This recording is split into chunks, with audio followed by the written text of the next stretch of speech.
Les blocs bas et l'arbitrage, j'en peux plus. Salut les fraudes, j'espère que vous allez bien. On se retrouve pour une nouvelle vidéo. Et nouvelle vidéo, débrief du match entre Toulouse et le Paris Saint-Germain. Match compliqué pour le PSG avec une équipe toulousaine qui a joué bloc bas avec un bus. Donc ça a été compliqué pour nous de trouver des solutions. Mais on a réussi à remporter ce match, victoire 1-0. Et l'essentiel est là. Ce qu'on va retenir aujourd'hui, c'est la victoire. Les 3 points qui ont été récupérés. On reprend 10 points d'avance sur l'OM. On a pu faire souffler nos cadres. On est toujours invaincu en Ligue 1. Ça fait 2 ans qu'on est invaincu à l'extérieur en Ligue 1. Ça fait 18 matchs qu'on est invaincu, toutes compétitions confondues. Ça fait du bien. Là, ce qu'il faut retenir, c'est qu'en plus, tu fais un clean sheet. C'est qu'en plus, tu prends pas de but, donc c'est magnifique. Tu as pu faire souffler tes cadres. Tu as pu faire tourner un petit peu. Tu as pu redonner un peu de temps de jeu à d'autres joueurs. C'est quand même des choses importantes à retenir. Et aujourd'hui, c'est ce qu'il faut retenir. Parce que dans le match, c'est un match qui est compliqué à analyser. Tellement Toulouse a joué bas, tellement Toulouse a refusé le jeu et que Toulouse a essayé de nous contre-attaquer. Ils ont essayé de jouer d'une manière qu'on a l'habitude d'affronter en Ligue 1. Et oui, c'est à nous de trouver des solutions, c'est à nous de s'adapter, c'est à nous d'essayer de trouver des failles contre les blocs bas. Mais honnêtement, moi, j'en peux plus des blocs bas. Et certains vont me dire, oui, mais c'est logique, la différence de qualité d'effectifs, etc. C'est normal que Toulouse essaye de jouer bas pour essayer de contre-attaquer. La vérité, c'est qu'aujourd'hui, il y avait la place en plus pour le PSG, contre le PSG. Il y avait la place. Quand tu vois le milieu de terrain, l'équipe qui a tourné, la défense qui n'était pas hyper à l'aise, et tu le voyais déjà notamment en première mi-temps, il y avait quelque chose à faire pour Toulouse. Mais Toulouse a voulu jouer bas à la maison en plus et j'avoue que ça m'a un petit peu surpris. Ils ont voulu jouer bas. Et moi j'en ai marre, vraiment, même si oui, il faut comprendre que c'est pas les mêmes effectifs, donc il faut que les équipes essayent de s'adapter, mais la saison ne se joue pas sur les matchs contre Paris. Quasiment tout le monde vont perdre leur match contre Paris dans le championnat. Ta saison ne se joue pas sur ce match-là. Je comprends pas comment des équipes ne veulent pas essayer de poser leur jeu, essayer de jouer contre le PSG. Alors oui, le PSG, on se régale et on est bien meilleur quand il y a des équipes qui nous laissent de l'espace, etc. Et que là, tu veux bloquer les espaces, mais ça donne un spectacle qui est mauvais. C'est un spectacle qui est mauvais, ça fait pas kiffer, ça donne un match qui est mort, un match où on n'est pas bien, un match où on s'endort.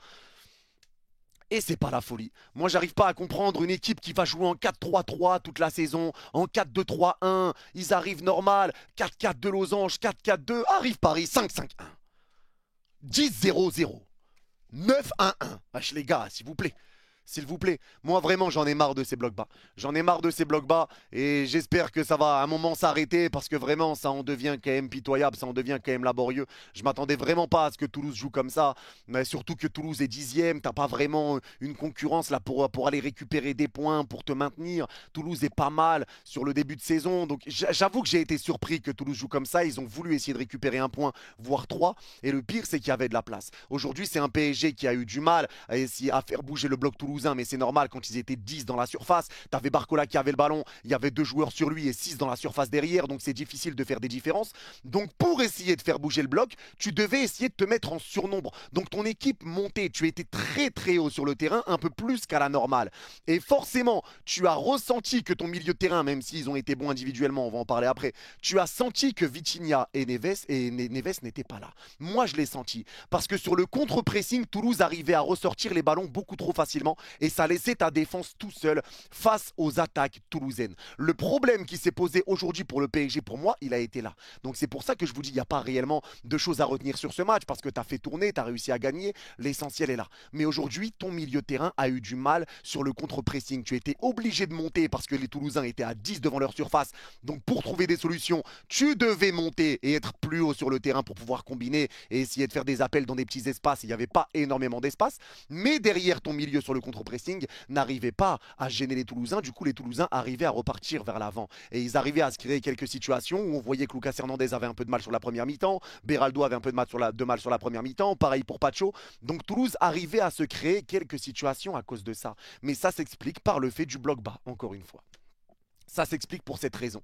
La raison, elle est là. Donc c'est pour ça que le milieu de terrain avait un petit peu de mal sur le contre-pressing, donc Toulouse ressortait un petit peu trop facilement. Et normalement, c'est là la grande force du PSG. On sait qu'avec la manière qu'on a de jouer très haut sur le terrain, on va s'exposer défensivement sur certaines situations, c'est normal. Mais quand il y a Vitinha, Neves, etc., c'est un milieu qui est tellement à l'aise et qui va tellement presser, qui va tellement être bien placé, qui aura une bonne lecture, qui vont se comprendre tous les deux. Ça va être une bonne alchimie au milieu de terrain. Le pressing va être bon. tu vas soit récupérer le ballon et tu seras sur les deuxièmes ballons et donc tu vas garder le ballon et continuer tes attaques, soit tu vas forcer l'équipe adverse à repartir derrière et ton équipe va se replacer. Et donc tes milieux de terrain soutiennent ta défense. Aujourd'hui, les milieux de terrain n'ont pas réellement soutenu la défense, ils se faisaient prendre trop facilement et la défense se retrouvait seule face aux assauts toulousains. Et ça se comprend, mais encore une fois, c'est pas le milieu de terrain titulaire et il y avait 2 joueurs titulaires en défense comparé à d'habitude. Donc c'est pour ça que je le répète encore une fois, l'essentiel aujourd'hui, c'était les 3 points. C'est l'essentiel aujourd'hui. Clean sheet, pas de blessure, tu fais reposer des cadres. L'essentiel aujourd'hui est là. Il est là. Donc ça a été un match qui n'était pas facile, un PSG qui a été quand même concentré, un PSG qui a été concerné, qui a essayé de faire des différences, mais ça a été compliqué et par rapport au bloc bas.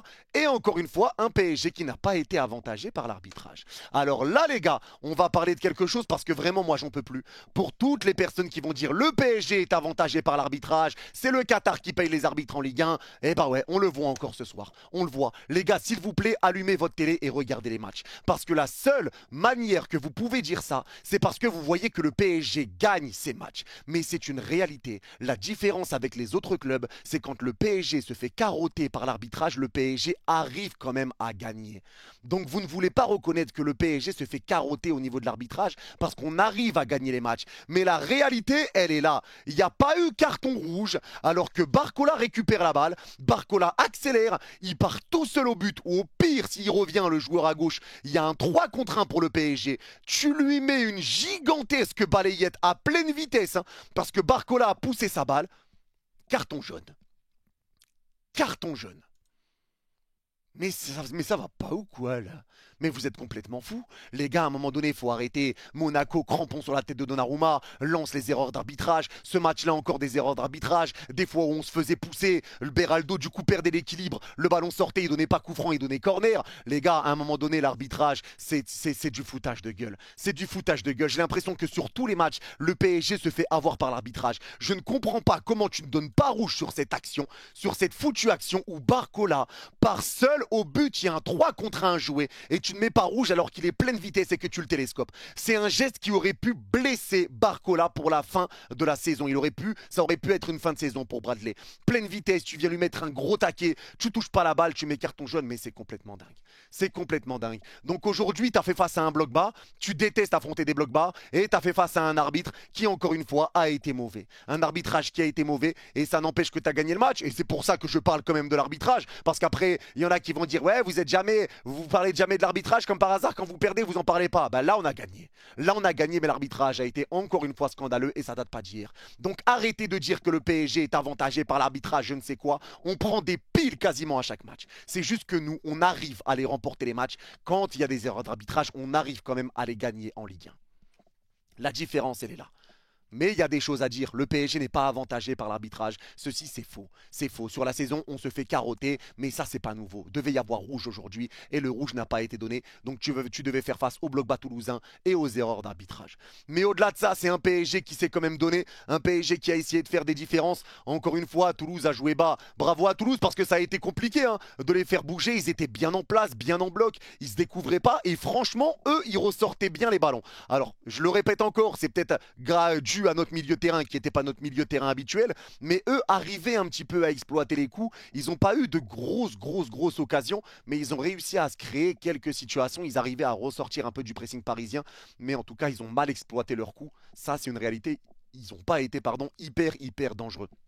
Mais le PSG, à côté de ça, pour moi, a fait son match. Même si défensivement, tu avais senti un Lucas Hernandez un petit peu fébrile sur certaines actions, notamment en première mi-temps. Pareil un petit peu pour Pacho, pareil pour Beraldo. Un milieu de terrain aussi qui était plutôt bon individuellement. Mais c'était un petit peu compliqué aussi pour les offensifs qui se retrouvaient tout seuls et qui devaient faire des différences un petit peu tout seuls. Un Kvaratskhelia qui a été mis à la pointe de l'attaque aujourd'hui. Un Barcola qui a eu des situations mais qui a raté. Donc aujourd'hui, c'est un PSG malgré tout qui a essayé. Et un PSG qui a réussi à gagner à la fin. L'essentiel, encore une fois, il est là, c'est qu'à la fin, tu as réussi à gagner. Mais c'est un PSG qui a été concerné et qui est parti en deuxième mi-temps aller chercher ce but sur une tête de Pacho qui finit sur la barre et c'est Fabian Ruiz qui le récupère. Et on va commencer par parler justement de Fabian Ruiz. Fabian Ruiz dont j'ai le maillot actuellement. Fabian Ruiz, les gars, aujourd'hui, pour moi, il a terminé homme du match. Mais pour moi, les gars, Fabian fait un bon match aujourd'hui et ça fait du bien. Dans un milieu de terrain qui était un peu différent avec Mayulu et Désiré Doué, voire Lee Kang-in selon certaines phases de jeu, aujourd'hui, c'est un Fabian Ruiz qui s'est imposé comme le patron du milieu de terrain. Il a été plutôt bon, assez rassurant. Il a réussi à orienter le jeu et à porter le ballon pour le jouer vers l'avant. Pas beaucoup de passes en retrait. Il a eu quelques pertes de ballon deuxième mi-temps qui ont fait un petit peu peur. Mais il a lancé des bons ballons pour Barcola qui a eu deux face à face qu'il a raté.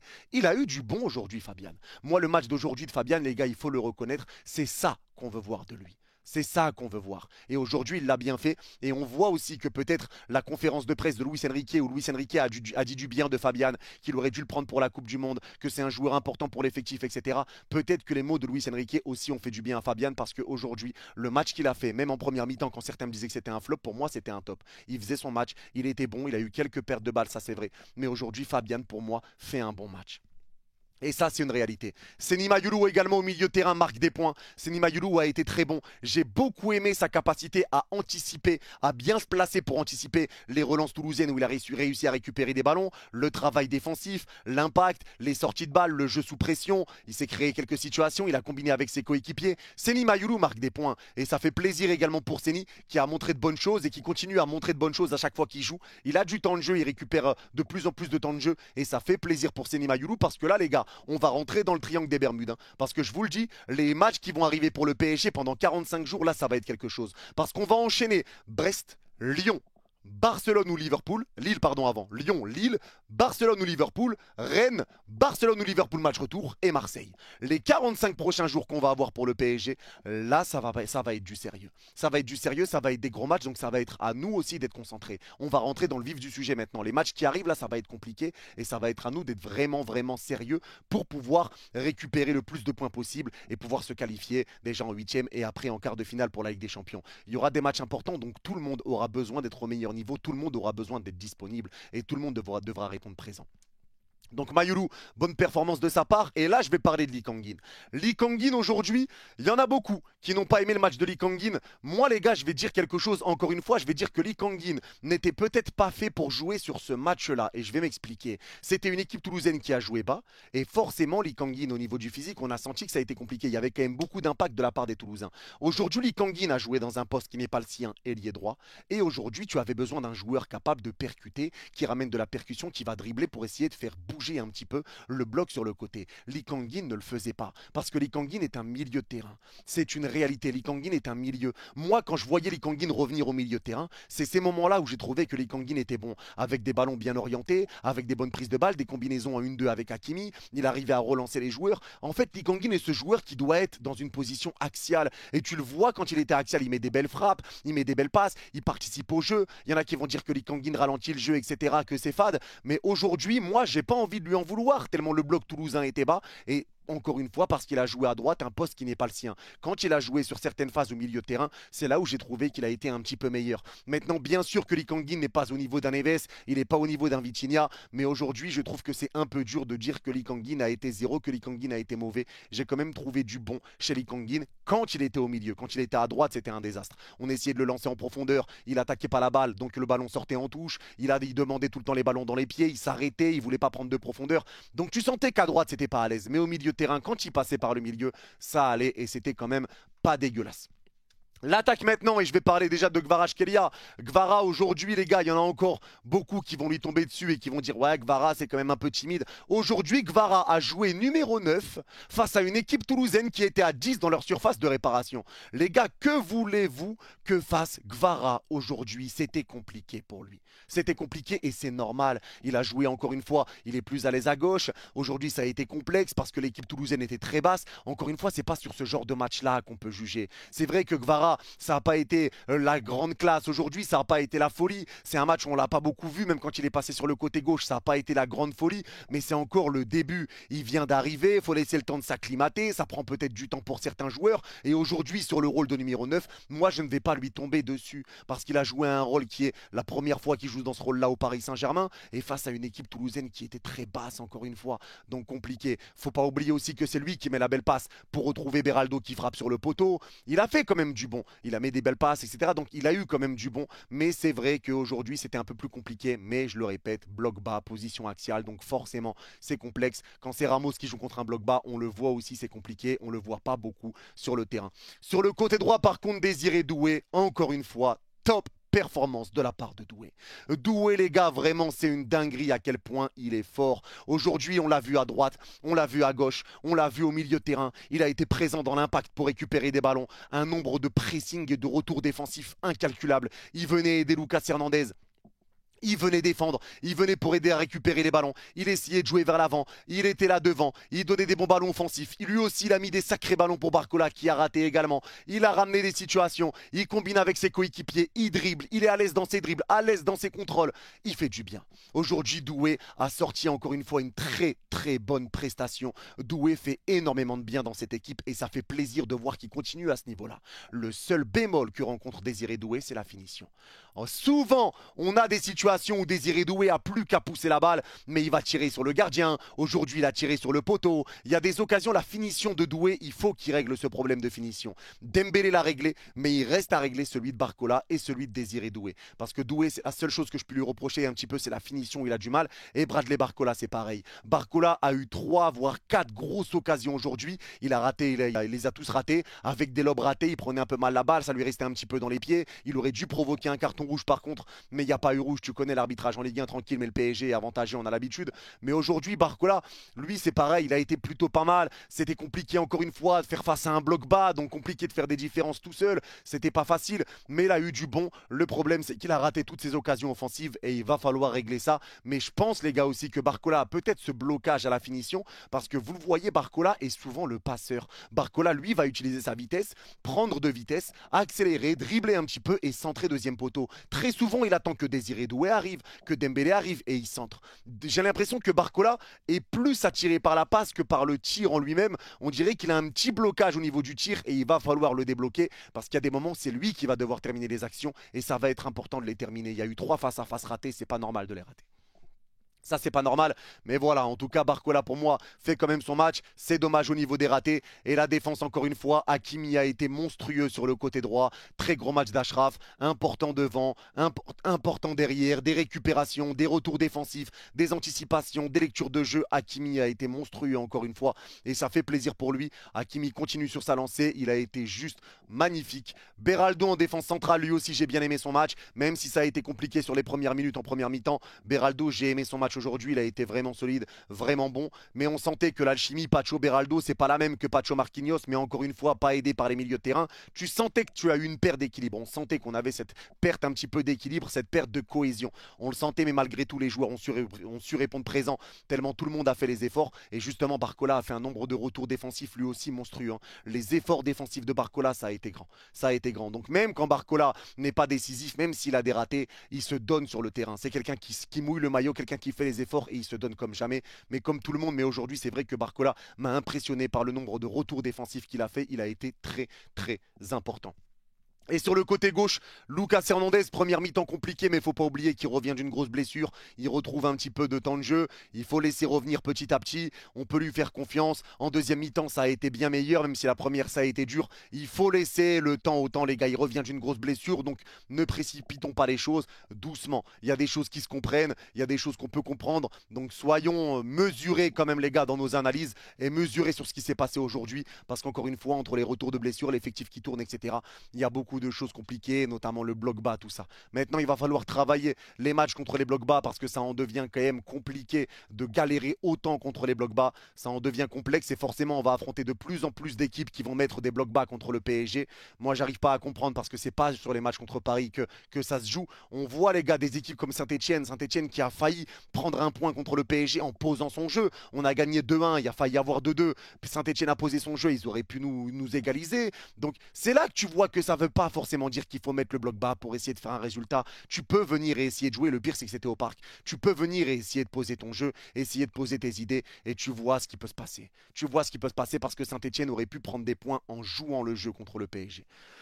Maintenant, en tout cas, c'est tout. L'essentiel est là. On va avoir la tête tournée à Brest maintenant et après pour le tirage au sort de la Ligue des Champions. en espérant qu'on se qualifie, même si c'est très très bien parti. On verra ce que ça va donner. En tout cas, l'essentiel est là. Victoire, clean sheet, 10 points d'avance sur l'OM. Pas de blessure. L'équipe a pu tourner. On a pu faire reposer les cadres. C'est l'essentiel. Match toujours invaincu en Ligue 1. 2 ans invaincu à l'extérieur. 18 matchs, toutes compétitions confondues où tu es invaincu. L'essentiel est là. Et on va s'arrêter sur ça. En tout cas, merci à tous d'avoir suivi cette vidéo. Ceux qui l'ont regardé jusqu'au bout, n'hésitez pas à mettre cacahuète en commentaire et je comprendrai que vous l'avez vu jusqu'au bout. N'hésitez pas à me dire en commentaire si vous êtes d'accord ou pas d'accord avec moi sur certaines choses. Prenez soin de vous, vous êtes les gouts et allez Paris. Bye bye.